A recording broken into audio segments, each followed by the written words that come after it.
So in early winter, I found this road down here on State Park by my house.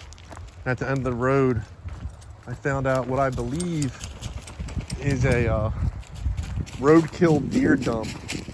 So I'm just going to be revisiting that since it got a lot of attention on social media and just talking about roadkill deer. So here we're coming up on this huge pile of mangled dead deer, and man, it stinks. Whew. I mean, it's like 28, 29 degrees today, and it stinks so bad, which you can imagine. You can see all these mangled dead deer. I'm assuming these are all roadkill deer. I don't see any with antlers. I guess people cut them all off. But I'm gonna assume that they just keep on adding like mulch and stuff onto this, and then this will become fertilizer. But man, this is just like a massive pile. Deer parts, deer bones. And this just goes to show you how many deer there are around here and how many deer get killed by cars. And that's what I want to talk about next, is just the amount of deer that get hit and the amount of deer there are. I mean, they're so overpopulated, especially on the East Coast. You see some pet deer, huge right there. But there's so many deer on the East Coast, and their just numbers have exploded.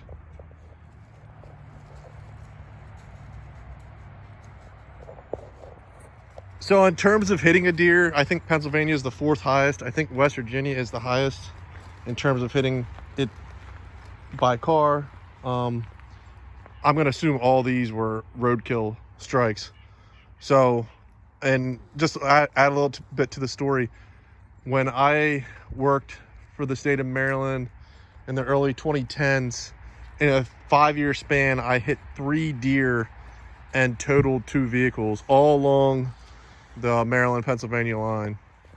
So another interesting fact about roadkill deer is between 200 and 400 people die a year in these deer vehicle collisions.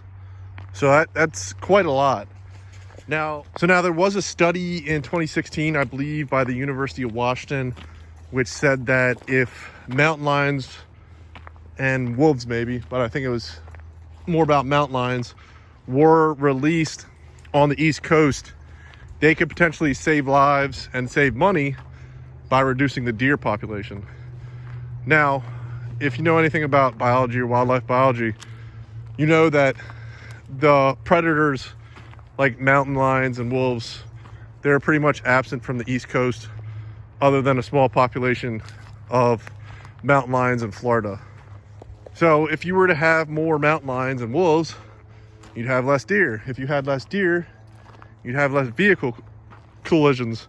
If you had less vehicle collisions, you'd have less deaths. So, I mean, that is one way to stop all of these deer collisions, is if you had mountain lions or wolves back, because you need apex predators for a healthy ecosystem. Now, well, people might say, but wolves and mountain lions will kill humans. Well, the wolves and mountain lions, I know the numbers are a lot less, but their numbers wouldn't be that high anyway, just because predators don't have the same high density numbers that herbivores do. They're like, the fatal attacks by mountain lions and wolves on humans is probably less than 1 a year, probably even less than that. So you're extremely unlikely to be killed by mountain lions. There's that dead deer dump here, middle of the woods. Interesting stuff. Like I said, it's just so many deer, so overpopulated, and they're dangerous. The most dangerous mammal in the United States every year are definitely deer. They kill the most people. So that article, I believe, was the socioeconomic benefits of large carnivores in terms of reducing vehicle collisions with deer. I'll put that article in the comment. Interesting if you want to read it. And like I said, it would be beneficial if we had apex predators on the East Coast, not only for deer collisions, but just for healthier ecosystem at all. And I know people are upset and say, well, I don't want mountain lions or wolves, well, for the hunters or trappers, there'd eventually be a season on them once their numbers get stabilized. So it'd be something that you could eventually hunt and trap. And will we ever see mountain lions on the East Coast? Probably not in my lifetime, but I do know they just opened up a season on them in Nebraska. They are slowly expanding east. A few years ago, one did travel from South Dakota to Connecticut. Just a young dispersing male, and you need females for a breeding population. So it's not like there's a breeding population of mountain lions anywhere on the East Coast. But like I said, probably not in my lifetime, but I definitely think that mountain lions will recolonize the East Coast eventually. And that would be really, really cool to see. Well, I hope you enjoyed this video, and I just want to also mention that, you know, if you get out and explore, go to different places, see different things, you'll eventually come upon some crazy finds like I had with those roadkill dead deer pile. So just keep exploring.